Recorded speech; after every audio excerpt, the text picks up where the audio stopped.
वो ये जब ये आप मेरे पीछे भी आ रहे थे तो वो पुलिस वहाँ भी बहुत ज़्यादा थी, रोला पड़ा हुआ था हर तरफ, आपको याद होगा।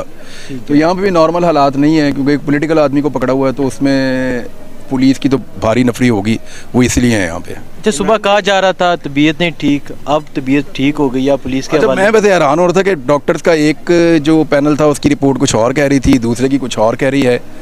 तो ये ओपिनियन है डॉक्टर्स की, उसको चैलेंज भी किया जा सकता है। अब पाकिस्तान तहरीक इंसाफ मेरे ख्याल में चैलेंज करेगी, डॉक्टर्स कहेंगे नहीं, ये एक बहस है जो चलती रहेगी। मेरी नज़र में जो मेन चीज़ है वो ये नहीं है कि ये आदमी सेहतमंद है, बीमार है, टॉर्चर किया, ये सारी चीज़ें। मेरी नज़र में ये है कि पाकिस्तान में क्या सबको एक जैसा इंसाफ मिल रहा है। मेरी नज़र में ये है कि इससे पहले जिन लोगों ने इससे ज़्यादा जहरीले स्टेटमेंट दिए हैं, क्या वो सारे भी ऐसे ही गिरफ्तार हैं? मेरा ये जानना है। मेरी हमदर्दी नहीं है किसी ऐसे आदमी के साथ जो कोई इस तरह की बात करे। मैं बतौर सहाफ़ी मेरी ज़िम्मेदारी है कि मैं सारी चीज़ें जाके विटनेस करूं। इससे पहले भी करता रहूं, आइंदा भी करता रहूँगा। लेकिन बतौर इंसान और एक पाकिस्तानी होने के नाते ये सवाल तो आप ज़रूर उठाते हैं कि सबके साथ एक जैसा सलूक होना चाहिए, चाहे वो मैं हूँ, चाहे आप हैं, चाहे कोई वज़ीर आज़म है, चाहे कोई सदर पाकिस्तान है। फिर सबके लिए कानून हो तो फिर सबके लिए एक जैसा हो ना, अलग अलग तो नहीं हो सकता। जिन लोगों ने इतने खौफनाक स्टेटमेंट दिए हैं, जहरीले स्टेटमेंट दिए हैं अफवाज पाकिस्तान के ख़िलाफ़, और उन्होंने बहुत डिवीज़न पैदा करने की कोशिश की है और बार बार ऐसी चीज़ें करते रहे हैं, उन लोगों को आज तक किसी ने गिरफ़्तार नहीं किया और इसको गिरफ़्तार कर लिया। तो इसको गिरफ़्तार ज़रूर रखें, इसको सज़ाए मौत भी दे दें, लेकिन उन लोगों को भी साथ दे दें। शहबाज गिल की जो लीगल टीम है, इकरारुल हसन ने अच्छी बात की होगी, दोस्त है मेरे वो। अच्छा, शहबाज गिल की जो लीगल टीम है उन्होंने कहा कि उनके दोनों बाजू सिरिंज नहीं लग सकती। इसके अलावा उन्होंने काफ़ी बातें की हैं, डॉक्टर्स नहीं जाते, डॉक्टर्स वाले कपड़े पहन के कुछ और लोग अंदर जाते हैं रूम के अंदर, क्या कहना चाहिए? ये कौन, एजाज चौधरी साहब कह रहे थे? नहीं, हसन न्याजी। देखें, मैं आपको एक चीज़ बड़ी क्लियर कर दूँ, क्योंकि ये एक पॉलिटिकल फिगर भी है और इसमें क्योंकि शहबाज गिल का जो केस है वो रिलेटेड है पाकिस्तान की आर्म फोर्सेस के हवाले से, तो ये भी उनकी ज़िम्मेदारी है कि ये आदमी महफूज रहे। मेरी बात याद रखिएगा आप।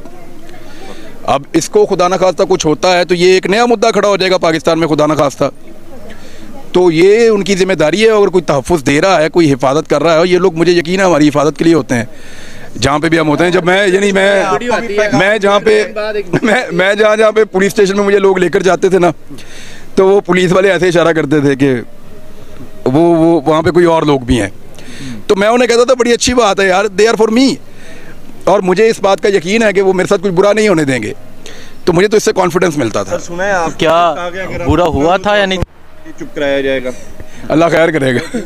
आपने कहा कि मुझे ये था कि बुरा नहीं होने देंगे, तो क्या बुरा हुआ था या नहीं? उसने ये स्टेटमेंट दी आपसे इंस्पायर होके पीटीवी पे एक स्टेटमेंट आया हुआ है, वो एक बच्चे का स्टेटमेंट चलता है और वो बच्चा ये कह रहा है कि वो मेरे से इंस्पायर हुआ है, तो मैं तो और भी बहुत सारे काम करता हूँ, वो सारे काम उस बच्चे को करने चाहिए।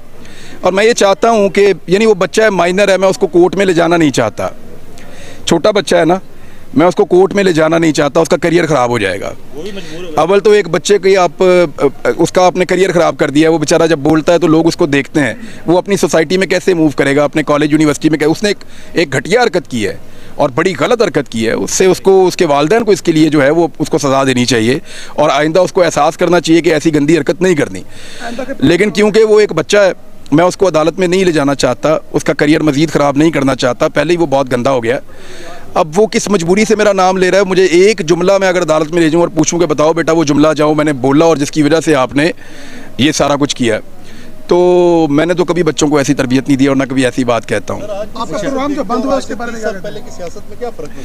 भाईजान, मैं 30 साल पहले सियासत को जानता नहीं ज़्यादा, मेरे वालिद साहब जानते हैं, और 90s वाली जो सियासत है ना, ये पाकिस्तान में वही अप्लाई करने की कोशिश हो रही है, वही अप्लाई करने की कोशिश हो रही है। आप सर सदीक भाई के बारे में क्या है कि आपको मुस्तकिल बंद हो गया है या कुछ अरसे के लिए बंद हुआ है?